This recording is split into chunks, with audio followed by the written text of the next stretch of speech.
नमस्कार, जय महाराष्ट्र मित्रांनो। आताच्या क्षणाची सर्वात मोठी आणि महत्त्वाची ब्रेकिंग न्यूज समोर येत आहे।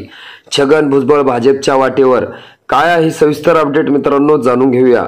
राष्ट्रवादीचे बडे नेते अशी छगन भुजबळ यांची ओळख आहे। या छगन भुजबळ यांची चांगलीच चर्चा गेल्या काही महिन्यापासून रंगली आहे। याचं महत्त्वाचं कारण म्हणजे त्यांनी मनोज जरांगे पाटील यांच्या विरोधात घेतलेली भूमिका।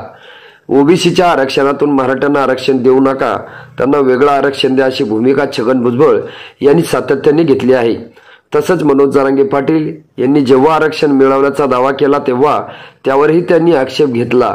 येत्या काही दिवसात छगन भुजबळ हे ओबीसींची सभाही घेणार आहेत। अशात छगन भुजबळ भाजपच्या वाटेवर असल्याची चर्चा सुरू झाली आहे। या चर्चेचं कारणही तसंच आहे। मराठा आरक्षणाचा अध्यादेश काढल्यानंतर मुख्यमंत्री एकनाथ शिंदे यांनी नवी मुंबईतल्या मोर्चाला मराठा आरक्षण देण्यासाठी सरकार कटिबद्ध असल्याचं पुन्हा एकदा सांगितलं। मात्र छगन भुजबळ यांनी ओबीसीतून आरक्षण देण्यास विरोध दर्शवला।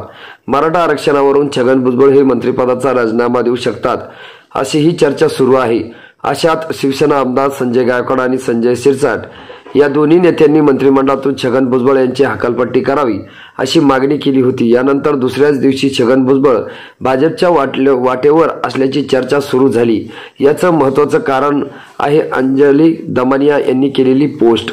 तर मित्रांनो, तुम्हाला काय वाटतं? तुमची प्रतिक्रिया आम्हाला नक्की कळवा। भेटूया पुढच्या व्हिडिओमध्ये। तुर्तास धन्यवाद।